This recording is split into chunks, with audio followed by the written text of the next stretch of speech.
এর মধ্যে দেখি কিছু বুঝলেন লইয়া চরম বিশ্ব ঢুকছে। এই প্রথম চরম বিশ্বের চেহারার দিক তাকাইছি পুরোপুরি, এর আগে আমাদের নসিব হয় না।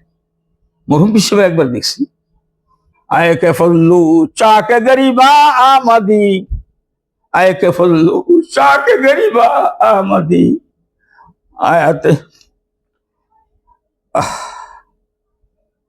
আমি হুজুরের বিচ্ছেদের বেদনায় কিছু আশার বা মর্সি লিখছিলাম, ভুলিয়া যাই, এটা পাঠ করা লাগে সেগুলো।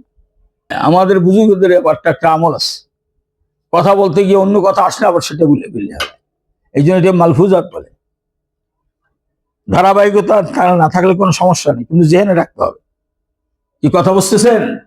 এখন কথা এটা আসছে, আমি দাওয়া পড়ি, তো আমি মেখাল থেকে যাইয়া হাটাজারি যে একজন উস্তাদের সঙ্গে সম্পর্ক রাখা দরকার, এটা আগের থেকেই বুঝছি। মেখালের মধ্যে রাখছিলাম, তারা ইন্তেকাল করে, মুফতি আদম মুফতি ফজলুল্লাহ সাহেব নব্বর ইন্তেকাল। মেখাল মাদ্রাসার বড় হুজুর যিনি ছিলেন মুফতি আদমের সাথী আব্দুল হক সাহেব রহমতুল্লাহ, তিনি ইন্তেকাল।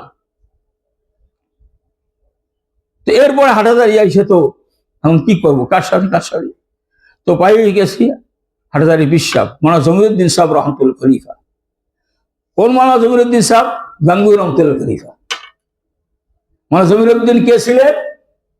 যখন শুনছি কুয়ার পাশে বইয়া জিকির করতেন মোরাকাবার সাথে, তো লাইলা বলার সময় কুয়ার পানি উপর উঠে যেত, ইল্লাল্লাহ বলার ঝুঁক বলে বা কমানি। যাদের চেষ্টার মাধ্যমে উলুমে নববিয়ার মার্কাজ দারুল হাটাজারি মাদ্রাসা প্রতিষ্ঠিত হয়েছে। তো দেখলাম হুজুরের সাথে হুজুর থেকে কথাবার্তা ফায়দা উঠাবার মতো খুবই কম। ওস্তাদরা পর্যন্ত মাথা নত করে রাখবে, তার চেহারার মধ্যে তো রোগ, এত রোগ, উঁচা বিরাট টল ফিগারের। তা আমি সাহস করে হুজুরের সাথে যাই হোক এমনি হইলো বয়স হয়েছি। কারণ আমাদের সিলসিলার মধ্যে আমাদের আব্বা যান, তারপর আমার চাচা যান, এরা সমস্ত দেওবন্দের। আমার আব্বা যান সাহারানপুর পড়ছেন, চাচা যান দেওবন্দে পড়ছেন, মুরব্বীদের সাথে সম্পর্ক আছে। ওই একটা ভিতরে একটা বুঝ ছিল, তুমি বিষয়ে বয় ছিল। তো বয়স হওয়ার পর কয়, এলা তুমি লাইব্রেরি তোর কিতাব লবা। কি কিতাব? ওজিফা এগুলো লবা। কি কিতাব? কি ওজিফা? দালাইলুল খায়রাত এগুলো লবা। তা আমি দালাইলুল খায়রাত কিনে আসি।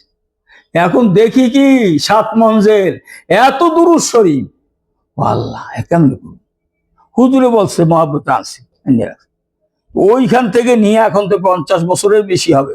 ওই কিতাব আমার ব্যাগে এখনো আছে, এখন আমার টেবিলে আছে, আবার সফরে যেই আছে। এটা আমার কিতাব সম্পর্কে এখন আর যাব না, ওইদিকে গেলে সময় অনেক বাড়িয়ে যায়। বাস, এই হুজুরের সাথে নিসবত থাকার কারণে ওই দেওয়ার অবস্থা একবার তারিখ তো মনে রাখি না, চরমনের বিশ্ব গেছে। আর চরমনের বিশ্বের সাথে হাটাজারি বিশ্ব একটা সম্পর্ক ছিল, এত সম্পর্ক। হাটাজারি তুই যাতে সিটাং আইয়ুদ্দে না, জরুর আনলাগ মোলাকাত, আমি বেশা বেশি তোমার মহব্বত করি। ওই কথার একদিন কারণে গেছে, আমরা হুজুরকে ফজরের পরে নাস্তা করাই। আমি থাকি যাই গিরে, তখন মিঠার কুল জাগিয়ে থাকতাম। আগে আগে আইয়েই নির্দিষ্ট চার দোকান ছিল, সেখান থেকে চাটা আনিয়া নাস্তা আনিয়া কালকের ওই ওস্তাদের সামনে বলছি, রাখছি, দস্তার কাবিছেও নাস্তা করে। এর মধ্যে দেখি কিছু বুঝলেন লইয়া চরম বিশ্ব ঢুকছে। এই প্রথম চরম বিশ্বের চেহারার দিক তাকাইছি পুরোপুরি, এর আগে আমাদের নসিব হয় না। মরহুম বিশ্ব একবার দেখছি, ঢোকার পর তো হাটাজারি বিষয়ে গেঞ্জি গায়, পাঁচকালি টুই মাথায়, হুজুরের ডানা ধরিয়া, আমাদের বিশ্ববুদ্ধ রহমতুল্লাহ ডানা ধরিয়া চকুর উপরে বসে, এলা এই বইও, সেটা বইও কইয়ে হাটাজারি পিসাব তার সামনে হাঁটু গড়িয়ে নিচে বসে গেছে। কথা বসছো কিছু? কোথায় বসছে? কার সামনে? কে বসছে? শায়খুল মুফাসসির এবং হাটাজারি মাদ্রাসার মুহতামিম ছিলেন। এবং তার সামনে মাথা উঁচু করিয়া হাঁটাহাঁটি কেউ কথা বলতো না। মানে জমিরুদ্দিন সাহেব খলিফা ছিল, সে বসছে তার সামনে আমাদের শায়খ মুর্শিদ কন্যাকা। এটা জানার জিনিস না? আমি যদি না বলি আপনি জানবেন কেমনি? আগে আমি বলতাম না, এখন মাঝে মাঝে বলি, জানুক। আয় কে ফল্লু চাকে গরিবা আমাদি, আয় কে ফল্লু চাকে গরিবা আমাদি। আয়াতে আমি হুজুরের বিচ্ছেদের বেদনায় কিছু আশার বা মর্সি লিখছিলাম, ভুলিয়া যাই, এটা পাঠ করা লাগে সেগুলো।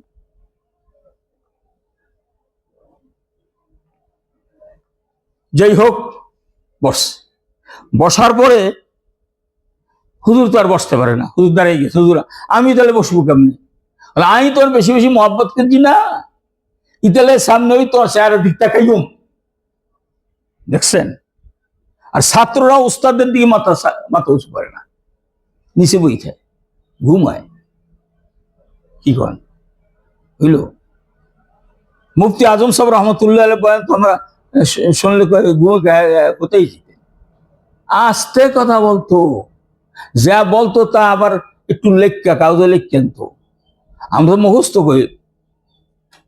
আমি জিন্দিগিতে মুফতি আজম সাহেব রহমতুল্লাহ এত বড় আলেম, এত বড় মহাদ্দেশ মহা সিদ্দিক আহমদ সাহেব তার পিছনে বড় বড় কিতাব হল করছেন।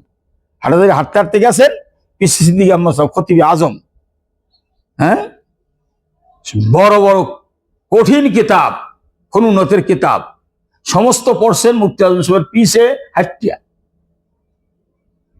এখন বুঝেন কি? হ্যাঁ, বড় বড় কিতাব, কয়টা কিতাবের নামও আছে। যাই হোক, তো হে কথা বলতো একবারে ফ্যাসফাসাই বলতো, আল্লাহ মিয়া ফরমাত দে, এই আল্লাহ মিয়া শেখ সাদি ফরমাত দে, ওই কথা কাছ থেকে। তাতে কি শ্রোতা থাকে?